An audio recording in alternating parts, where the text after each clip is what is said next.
Hello guys, आज हम शिक्षा निदेशालय द्वारा भेजी जाने वाली कार्य पत्रिका है जिसका विषय विज्ञान और कक्षा 8वीं के बच्चों के लिए है। यहाँ पर आपको विद्यार्थी का नाम और कक्षा अध्यापक का नाम लिखना है। 5/8/2021 की वर्कशीट है। तो चलिए पढ़ते हैं। हम जानते हैं कि सूक्ष्मजीव एक कोशिक हो सकते हैं, जैसा कि जीवाणु कुछ शैवाल एवं प्रोटोजो अथवा बहुकोशिक जैसे कि शैवाल एवं कवक होते हैं। ठीक है बच्चों, सूक्ष्मजीव कहाँ रहते हैं, यानी कि पूछा जा रहा है सूक्ष्मजीव कहाँ रहते हैं।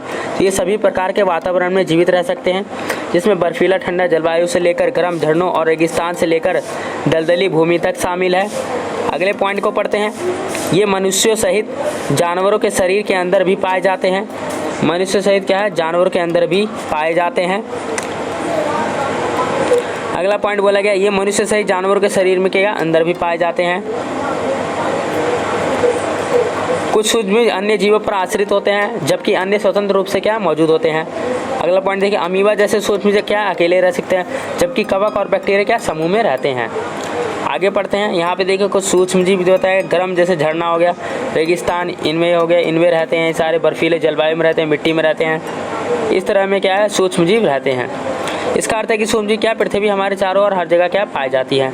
सूक्ष्मजीव का महत्व, सूक्ष्म जीवों का क्या है महत्व क्या है, पढ़ते हैं। पहला पॉइंट, सूक्ष्मजीव का उपयोग विभिन्न कार्यों के लिए क्या किया जाता है। इनका उपयोग दही, ब्रेड, अल्कोहल और केक बनाने में किया जाता है। इनका उपयोग वातावरण की सफाई में भी किया जाता है, जैसा वे जैविक कचरे, सब्जियों के छिलके, जानवर अवशेष मिले आदि को विघटित करते हैं और पृथ्वी को स्वस्थ रखते हैं।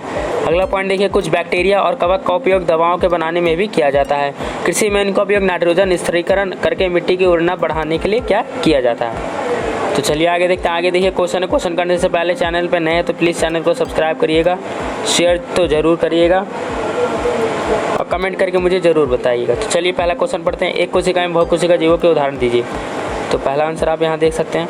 आपको पहला आंसर यहाँ से एक कोशिका से लेके कवक तक लिख लेना है। ये आपका क्या हो जाएगा, पहला आंसर। एक कोशिका हो सकता है जैसे कि जीवाणु, कुछ शैवाल, प्रोटोजोआ अथवा बहुकोशिका जैसे कि शैवाल हैं। ठीक है बच्चों, ये आपका पहला आंसर है। दूसरा आंसर देखते हैं, सूक्ष्मजीव कहाँ कहाँ पाए जाते हैं, यानी कि सूक्ष्मजीव कहाँ कहाँ पाए जाते हैं। तो दूसरा आंसर आप यहाँ से लिख सकते हैं।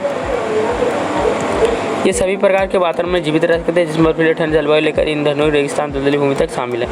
ये क्या है आपका दूसरा है। ठीक है बच्चों, यह आपका दूसरे क्वेश्चन का आंसर है। आगे पढ़ते हैं। हमारे दैनिक जीवन में सूक्ष्मजीव के 3 उपयोग उदाहरण लिखे, यानी कि हमारे दैनिक जीवन में 3 उपयोग उदाहरण लिखे। जैसे आप पहला लिख सकते हैं बेकरी, दूसरा दवाइयाँ, तीसरा नाइट्रोजन स्थिरीकरण। तो ये आपको 3 पॉइंट लिख लेने हैं। आई होप बच्चों आपको ये वर्कशीट अच्छे से समझ आई हो, क्वेश्चन आंसर भी आपको अच्छे से मिल गया हो। अच्छे से मिला है तो प्लीज़ चैनल को जल्दी से जाकर सब्सक्राइब करिएगा, लाइक करिएगा, शेयर करिएगा। मिलते हैं एक नई वर्कशीट में।